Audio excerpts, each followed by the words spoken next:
যে মোহতারাম, মসজিদে ঢোকার পরে যখন দেখলাম যে জামাতের একামত শুরু হচ্ছে, আমি তখন সুন্নত নামাজে ছিলাম। সুন্নত নামাজে থাকা অবস্থায় যদি জামাতের একামত দেখি, তাহলে কি সুন্নত ছেড়ে দিয়ে জামাতে শরীক হয়ে যাব, নাকি আমি সুন্নত পূর্ণ করব? খুব ইম্পর্টেন্ট একটি বিষয়। প্রতিদিন 5 ওয়াক্ত নামাজে 17 রাকাত নামাজ আমরা ফরজ আদায় করি, আর সুন্নাতে মুআক্কাদা প্রায় 12 রাকাত আমরা আদায় করি 5 ওয়াক্ত নামাজে। আল্লাহর হাবিব সাল্লাল্লাহু আলাইহি ওয়াসাল্লাম বলেছেন, মান সাল্লাসনাতা আশারাতা রাকাতান ফি ইয়াউমি ওয়া লাইলাতিন বুনিয়া লাহু বিহিন্না বাইতুন ফিল জান্নাহ। যে ব্যক্তি দিনে এবং রাতে মিলিয়ে 12 রাকাত এই সুন্নাতে মুআক্কাদার নামাজ আদায় করবে, আল্লাহ সুবহানাহু ওয়া তাআলা তার জন্য জান্নাতে একটা ঘর নির্মাণ করে দিবেন। সুবহানাল্লাহ। তো এই 12 রাকাত সুন্নাত আদায় করা এটা খুবই জরুরি, এটাকে নেগলেক্ট করার কোনো সুযোগ নেই। এখন সুনানে তিরমিজির বর্ণনায় এই বিষয়ে কিন্তু বিস্তারিত আলোচনা হয়েছে। 4 রাকাত জোহরের ফজরের আগে, 2 রাকাত জোহরের ফজরের পরে, তারপরে ফজরের নামাজের শুরুতে আমরা 2 রাকাত নামাজ আদায় করি, মাগরিবের নামাজের পরে 2 রাকাত পড়ি, ঈশার নামাজের পরে আমরা 2 রাকাত পড়ি। তো এইভাবে মোট 12 রাকাত। সুন্নত নামাজের মধ্যে জোহরের 4 রাকাত এবং ফজরের 2 রাকাত সুন্নত ফরজ নামাজের আগে আদায় করতে হয় সাধারণত।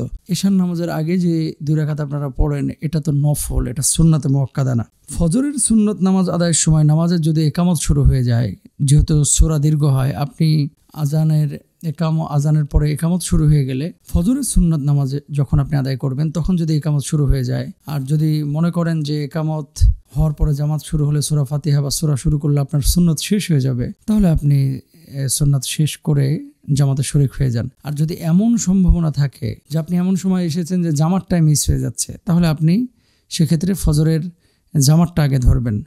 জামাত ধরার পরে আপনি পরবর্তী সময়ে সূর্যোদয়ের পরে সুন্নত ফজরের যেটা আছে এটা আদায় করতে পারেন ইনশাআল্লাহ তাআলা।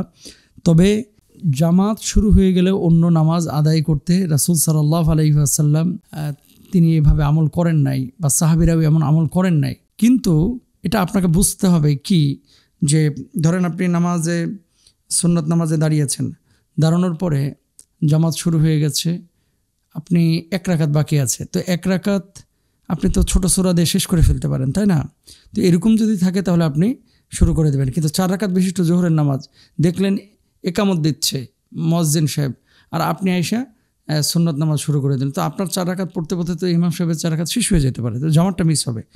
তাহলে এক্ষেত্রে বিধান হচ্ছে, যখন আপনি দেখবেন যে একামতের পরে আপনার সুন্নত শেষ হয়ে যাবে এবং জামাতে শরীক হতে পারবেন, তখন আপনি সুন্নতটা পড়ে নেবেন। আর যদি জামাতে শরীক হতে না পারেন, তাহলে আপনি আগে ফরজে অংশগ্রহণ করবেন। দ্বিতীয়ত কোনো স্কলার বলেছেন যে না, জামাত যখন শুরু হয়ে যায় রাসূল সাল্লাল্লাহু আলাইহি ওয়াসাল্লাম তখন ফরজেই আসতে বলেছেন, ফরজ জামাতে শরীক হতে বলেছেন। সুন্নাহ নামাজ তখন আর পড়া যাবে না, কারণ ফরজ মিস হয়ে যাওয়ার সম্ভাবনা থাকে। তাহলে আল্লাহ তাআলা আমাদেরকে আমল করার তৌফিক দান করুন এবং বোঝার তৌফিক দান করুন। আসসালামু আলাইকুম।